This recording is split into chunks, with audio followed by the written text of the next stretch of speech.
हाँ नमस्कार स्टूडेंट। तो आज हम पढ़ेंगे क्या? आज पढ़ेंगे हम आवर एनवायरनमेंट एंड इकोसिस्टम, हमारा पर्यावरण और पारिस्थितिकी तंत्र, इसके बारे में।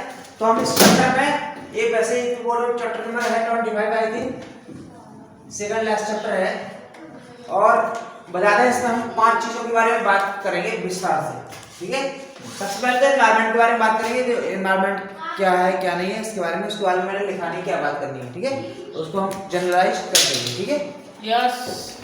दूसरी बात हम पढ़ेंगे बेस्ट सब्सटेंस के बारे में, कि बेस्ट मटेरियल कौन कौन से होते हैं, ठीक है, क्या होता है वेस्टेज, ठीक है। इन सब चीजों के बारे में बात करेंगे, ठीक है।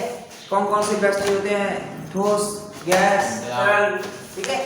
फिर इसके बाद करेंगे हम इकोसिस्टम के बारे में। इकोसिस्टम में इकोसिस्टम के टाइप्स पढ़ेंगे, इकोसिस्टम होता क्या है इसके बारे में पढ़ेंगे, फूड चेन के बारे में पढ़ेंगे, ठीक है। फूड वेब्स के बारे में इसी में आएगा, सारी चीजें आएंगी। फिर पढ़ेंगे हम क्या पढ़ेंगे, जैविक आवर्धन। जैविक बेसिकली आज हम बात करेंगे किन चीजों पे। सबसे पहले हम एनवायरनमेंट के बारे में बात कर लेते हैं, ठीक है। हम आज टॉपिक स्टार्ट कर रहे हैं तो हम एनवायरनमेंट की बात करते हैं। एनवायरनमेंट होता क्या है बेसिकली, हमारा एनवायरनमेंट क्या है।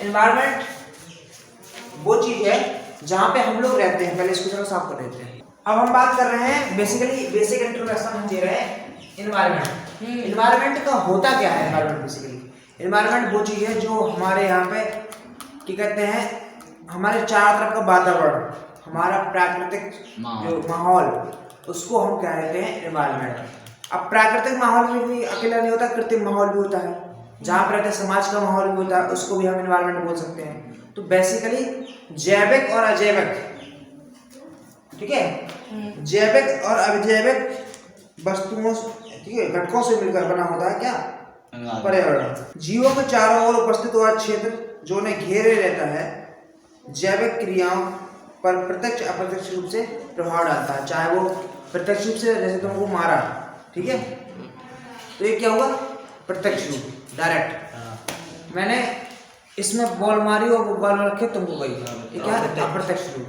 ठीक है। या फिर कहते हैं कुछ ऐसा कि जो तुम्हारे प्रभाव से किसी दूसरी जगह प्रभाव पड़ रहा है। जैसे फॉर एग्जाम्पल हम क्या करते हैं, जैसे क्या कहते हैं, हम एक एग्जाम्पल देता हूँ मैं। कहते हैं कि जो जितनी भी आवश्यक चीजें हैं, ठीक है, वो सस्ती होनी चाहिए। क्यों? क्योंकि अगर आवश्यक चीजें महंगी होती हैं तो इनडायरेक्टली जो नॉन आवश्यक चीजें हैं वो भी महंगी हो जाती हैं। फॉर एग्जाम्पल जैसे आपका गेहूं महंगा हो जाता है, खाने का सामान महंगा हो जाएगा, तो सारी चीजें महंगी हो जाती हैं। क्यों? क्योंकि खाना महंगा हुआ तो हर कोई अपना अपना प्राइस बढ़ जाता है, ऑटोमेटिक बढ़ जाता है, ठीक है। तो ये क्या है, इनडायरेक्ट इफेक्ट है ना। और डायरेक्ट इफेक्ट, जैसे डायरेक्ट कहता है जिसमें महंगाई का इफेक्ट बढ़ जाता है। जैसे तेल बढ़ा दिए इस समय सरकार ने, अब तेल बढ़ने से कैसे चीज़ें महंगी हो जाएगी। जैसे फॉर एग्जाम्पल खेती का तुम्हारा खर्चा भी महंगा हो जाएगा, भाड़ा है वो भी महंगा हो जाएगा।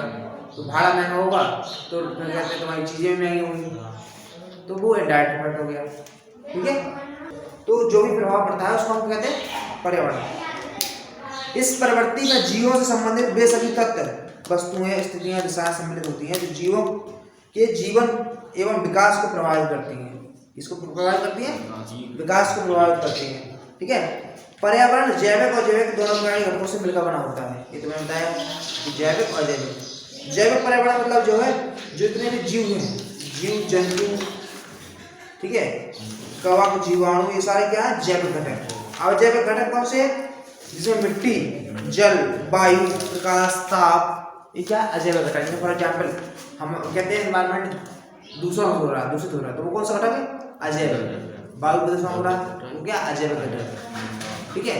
इंसान में इफेक्ट आए वो क्या है, जैसे इंसान की क्या है, वो बढ़ रही है, क्या पॉपुलेशन बढ़ रही है, वो क्या जैविक घटक है, जिससे क्या हमारे एनवायरनमेंट को इफेक्ट हो रहा है, ठीक है, कहीं ना कहीं प्रभाव पड़ रहा है एनवायरनमेंट को। तो ये सारे के सारे क्या होते हैं, जैविक अजैविक घटक, ठीक है। ये सभी घटक अपने कार्यों में परस्पर समन्वय द्वारा पर्यावरण को संतुलित बनाए रखते हैं। एक दूसरे का संतुलन जो समन्वय है, ठीक है, संतुलन हो तो वही कहते हैं पर्यावरण को कहते हैं संतुलित रहता है, ठीक है। एक आध दो चीजें जब गड़बड़ हो जाती तो पर्यावरण भी गड़बड़ हो जाता है, ठीक है। हालांकि वर्तमान में विभिन्न मानवीय क्रियाकलापों के दौरान परिस्थिति की संतुलन बिगड़ रहा है, ठीक है। फॉर एग्जाम्पल इंसान कहते हैं इतना आगे बढ़ रहा है विकास के लिए कि जिसकी वजह से वो तरह तरह की बहुत सारी फैक्ट्रियाँ जिससे बहुत प्रदूषण हो रहा है। आजकल ट्रांसपोर्टेशन को बहुत इफेक्ट पड़ रहा है। आजकल गवर्नमेंट जहाँ देखो वहाँ हाईवे निकाल रही है, कई बार जंगलों को पेड़ काटे जा रहे हैं, तो उससे क्या होता है बहुत इफेक्ट पड़ता है। कहीं ना कहीं हमारा जो नेचुरल इकोसिस्टम है, नेचुरल एनवायरनमेंट है, उस पर भी प्रभाव पड़ता है। ठीक है, तो ये वही क्या करते हैं कहीं ना कहीं बायो एनवायरनमेंट बेसिकली होता है चीज़ों गड़बड़ से होता है। एनवायरनमेंट में 3 फैक्टर होते हैं। एक तो होता है देखो तुम्हारा बोलते हैं 3-4 देखो बायोस्फीयर बोलते हैं, मैंने 8 में सब पढ़ाया है, 8 में पढ़ाया है। बायोस्फीयर ठीक है, लिथोस्फीयर एटमॉस्फेयर आ जाओ। हाँ लिथोस्फीयर एम्फोस्फीयर ठीक है। थर्ड है हाइड्रोस्फीयर, हाइड्रोस्फीयर और एटमॉस्फेयर।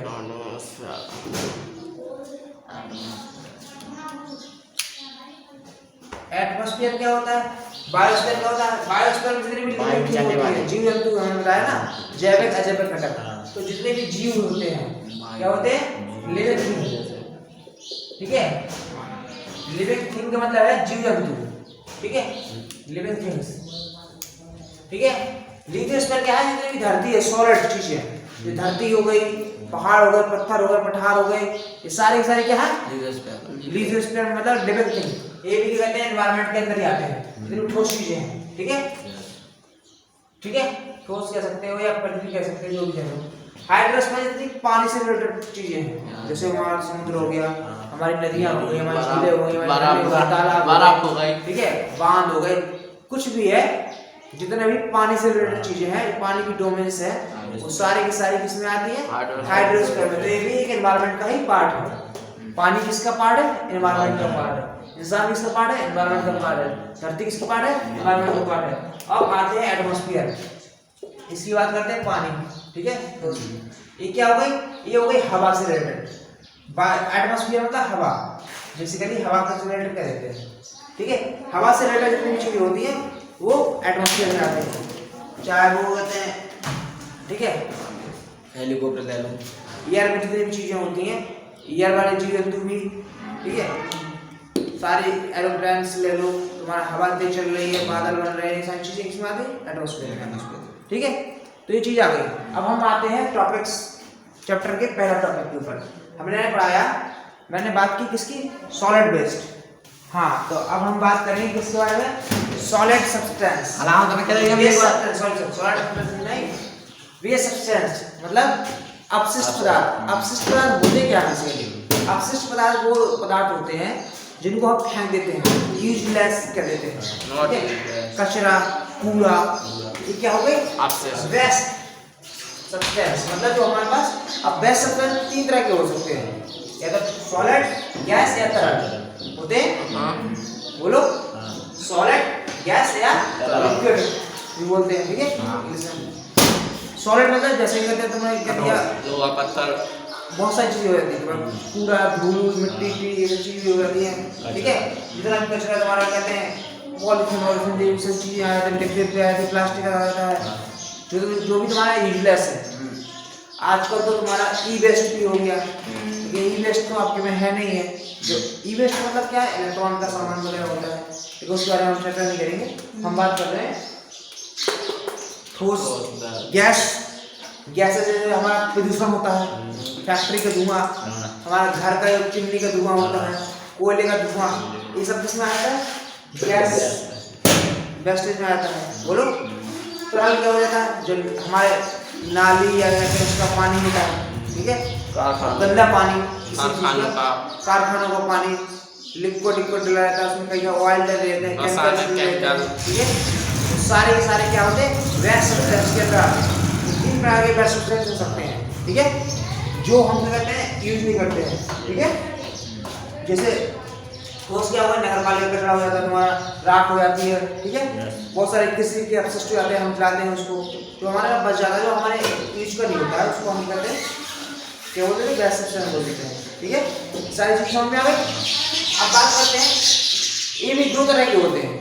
वो जो क्या होते हैं, दूसरा ये होता है बायोडिग्रेडेबल और नॉन बायोडिग्रेडेबल। मतलब क्या है, कहने का मतलब होता है कि जो डिग्रेड हो जाए, मतलब क्या हो जाता है, जो कहते हैं मिट्टी हो जाए, डिकम्पोज हो जाए।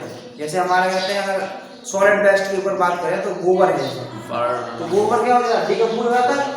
तो बायोडिग्रेडेबल है, उसको हम डिकम्पोज कर लेते हैं और डिकम्पोज करके हम क्या कर सकते हैं, उसको खाद के रूप में उपयोग कर सकते हैं। ठीक है। नॉन बायोडिग्रेडेबल मतलब जो हमारे कहते हैं जैसे पॉलीथीन हो गए, जो क्या होता है रिसाइकिल नहीं होते हैं, क्या नहीं होते, रिसाइकिल नहीं होते हैं, या फिर कहते हैं जो डिग्रेड नहीं होते जल्दी, उनको हम बायोडिग्रेडेबल बोलते हैं। ठीक है। फॉर एग्जांपल बायोडिग्रेडेबल की बात करते हैं तो हम वे पदार्थ स्वतः ऊष्मा या सूक्ष्म जीवों के क्रिया द्वारा नष्ट हो जाते हैं, अपने आप क्या कहते हैं, नष्ट हो जाते हैं, स्वतः ही नष्ट हो जाते हैं। ऐसे पदार्थों को क्या बोलते हैं, बायोडिग्रेडेबल बोलते हैं या जैव निम्नीकृत पदार्थ बोलते हैं। ठीक है। ठीक है। जैव निम्नीकृत अपशिष्ट को वर्ज्य उपचार संयंत्र में प्राकृतिक क्रियाओं द्वारा निम्नीकृत या प्रयोग कर दिया जाता है। फॉर एग्जाम्पल बायोडिग्रेडेबल की बात कर रहे हैं तो एक बहुत अच्छा एग्जाम्पल दे सकता हूँ। जैसे फॉर एग्जाम्पल हमारे पास क्या कहते हैं, देखो सब्जी मंडी वगैरह में, या सब्जी मंडी या मछली मंडी, मांस मछली मंडी, सब्जी मंडी की बात कर लेते हैं। सब्जी मंडी में क्या होता है, जैसे सब्जी का कचरा होता है, उसको क्या करते हैं, अगर ताज़ा 2-3 घंटे के अंदर, 2 घंटे के अंदर हम उठा लेते हैं और गायों को या भैंसों को दे देते हैं, तो वो क्या कर सकती है, कंपोज करके, डिकम्पोज करके हम क्या निकालती है, जो हमारा हाँ जो भी कहते हैं अपशिष्ट गोबर निकालेगी। वो गोबर क्या करेंगे, गोबर को एक मशीन में डाल के, जिसको हम डिग्रेड कर रहे हैं मशीन संयंत्र द्वारा। ठीक है। तो उसमें क्या करेंगे, गोबर का घोल निकल आएगा। ठीक है।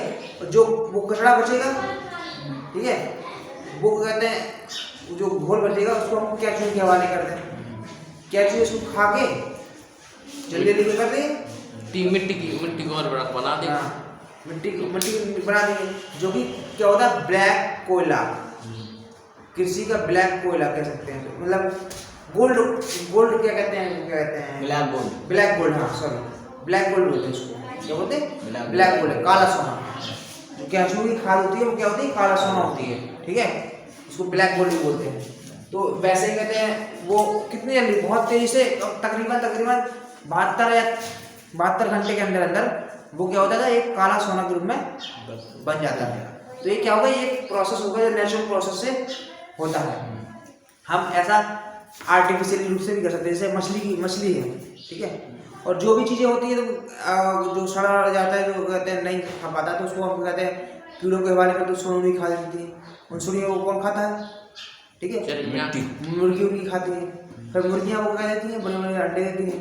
वैसे ही कहते हैं तुम्हारा जो जितना भी मांस होता है, जो मछली बाजार का, उसको अगर कहते हैं विदिन 2 आवर या 3 आवर में कलेक्ट करके, जितने भी हमारे ये कहते हैं नगर पालिका वगैरह है, उनमें कलेक्ट करके, अगर उनको कहते हैं मुर्गी का कहीं ऐसे फार्म हो जहाँ पे कहते हैं उसको डाल दिया जाए, और कहते हैं बतखें बहुत तेज़ी से खाती हैं, मछली का जो अपशिष्ट होता है बहुत तेज़ी से खाती हैं, और वो जितना मीट वगैरह खाती हैं तो उससे क्या होता है, उनकी प्रोडक्शन जो अंडे देने की क्षमता है वो बढ़ जाती है। ठीक है।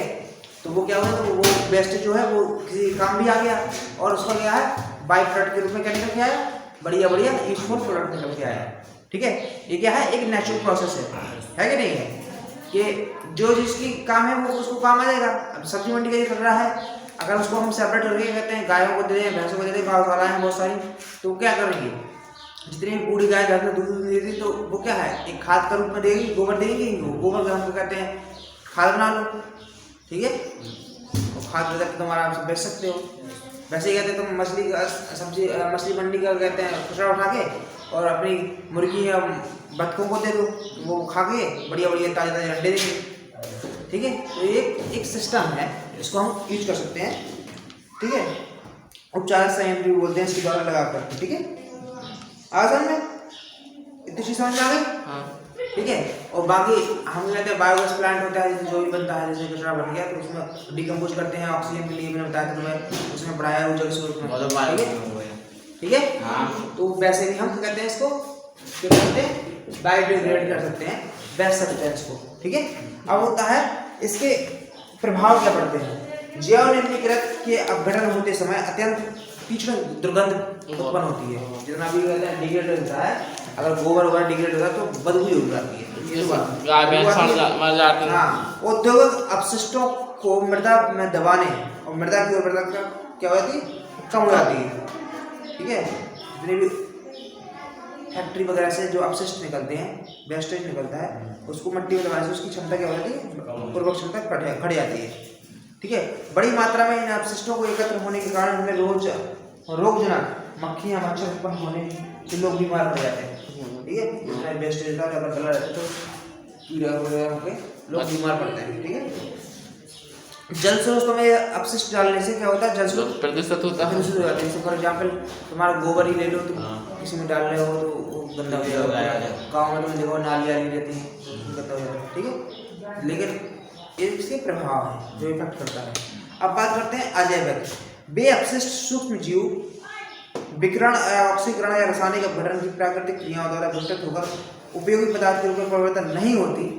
मतलब ये सारी क्रिया ना तो कहते हैं धूप से, ना कहते हैं कोई केमिकल से, ठीक है, ना कहते हैं ऑक्सीकरण है, नेचुरल जो क्रियाएं होती हैं उनसे, अगर प्राकृतिक क्रियाओं से अपघटित नहीं होती, इससे नहीं होती प्राकृतिक क्रियाओं से, तो उनको कहते हैं क्या, नॉन बायोडिग्रेडेबल। जैसे फॉर एग्जाम्पल प्लास्टिक, कांच, ठीक है, इस सारे कांच हो गया, पीएससी, अपमार्जक, डीडीटी, ये सब क्या होते हैं, एक कहते हैं अपघटित नहीं होते हैं, नेचुरल। नाखून भाई साहब, हाँ नेचुरल उससे, ठीक है। नाखून भाई साहब कहाँ होता, नाखून तो बॉडी के पार्ट से हो जाते सारे, टाइम लगता है थोड़ा, हो जाते हैं। ये पर्यावरण हेतु विषाक्त या हानिकारक होते हैं, बहुत ज़्यादा हानिकारक होते हैं। क्या होते हैं, बहुत ज़्यादा हानिकारक होते हैं। अधिक मात्रा में एकत्र होने पर परितंत्र और जीवों हेतु प्राणघातक हो सकते हैं। ज़्यादा अगर मात्रा में इकट्ठे हो जाते हैं तो ये प्राणघातक हो जाते हैं। फॉर एग्जाम्पल अभी कुछ साल पहले अगर तुमने देखा हो तो बरसों अभी सुना है, बॉम्बे का सबसे बड़ा बीच है बरसों अभी, वहाँ पे इतना कचरा जमा था कि मतलब शहर में तो कम होता है, वहाँ पे इतना कचरा जमा था, पॉलीथीन बोर्ड वगैरह वगैरह। तो वहाँ पे लोग जाते थे, कई जानवर जीव जंतु फंस जाते हैं पॉलीथीन, कहीं किसी के तुम देखा होगा इंटरनेट वगैरह पे, कछुआ कहते हैं उसके यहाँ पे प्लास्टिक छप गई थी तो पूरा यहाँ से बीच से कट गया। बहुत सारे नुकसान होते हैं। बाहर कचरा ज़्यादा गंदगी में जो लोग रहते हैं तो कचरा बीनते हैं, लोगों को बीमारियाँ हो जाती हैं, ठीक है। वो क्यों होता है, क्योंकि जितने भी कहते हैं तो नॉन बायोडिग्रेडेबल सब्सटेंस होते हैं उनमें गंदगी होती है, गंदगी की वजह से बहुत सारे रोग हो जाते हैं, ठीक है। इसी समझ में आ गई।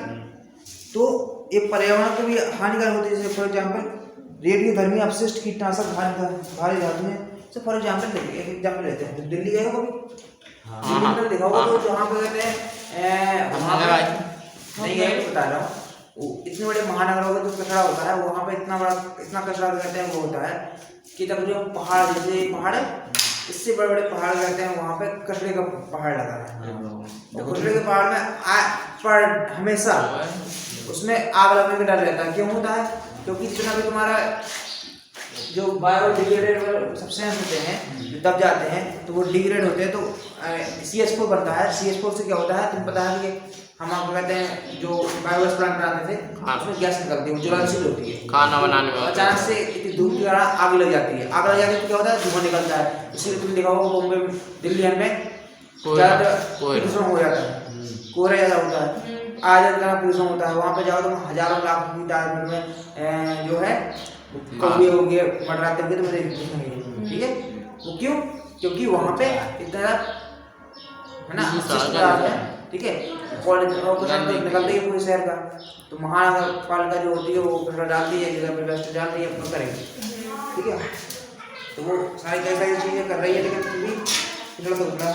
तो इससे क्या होता है, कीटनाशी, भारी धातुएं, आर्सेनिक, पारा आदि क्या होते हैं, ये हानिकारक होते हैं, ठीक है। अब इनके इफेक्ट क्या होता है, कीटनाशकों को लंबे समय तक अपघटित न होने के कारण ये मृदा और वायु में आहार श्रृंखला में प्रवेश कर जीवों को नुकसान पहुंचाते हैं। जितने भी कीटनाशक हम दवाई में डालते हैं, दवाई में अनाज में जाता है, अनाज से खाते हैं, हम खाते हैं, कोई और खाता है, तो उससे क्या होता है, एक बहुत नेगेटिव इम्पैक्ट पड़ता है ठीक है, हाँ। जिस कारण से यहाँ हमें हानिकारक होता है। ठीक है, और रेडियो गर्मी तत्व जल में भारी वस्तुओं को एकत्र करने के कारण मानव सभी जीवों को प्राणघातक हो सकते हैं। बहुत सारे लोगों को इफेक्ट करता है, जैसे कैंसर आजकल बहुत क्यों हो रहा है, क्योंकि हम लोग रोजाना खाद का उपयोग करते हैं। खाद में क्या होता है, एक बहुत सारे केमिकल्स की वजह से हमारी बॉडी है वो डाइजेस्ट नहीं कर पाती है, जिसकी वजह से हमें गुटखा से हो जाता है, धीरे धीरे पॉइजन मिलते पॉइजन बहुत ज़्यादा मात्रा में बढ़ जाता है। ठीक है, गुटखा से भी तो हो जाता है तो कई सारे इफेक्ट हैं, कई सारी चीज़ों से होती हैं। ठीक है, जल में अगर तुम्हारा जैसे पॉलिथीन वगैरह पूरा पानी गंदा होता है धीरे धीरे, और उसमें क्या होता है केमिकल्स होते हैं, डिग्रेड नहीं होता सही से। ये आपका ये होते कहते हैं नॉन बायोडिग्रेडेबल के इफेक्ट बताती है। अब हमने इस चीज़ की बात कर ली। ठीक है, अब हम बात करेंगे किसकी, इकोसिस्टम की। तो इकोसिस्टम की मैं कल बात करूँगा, है ना।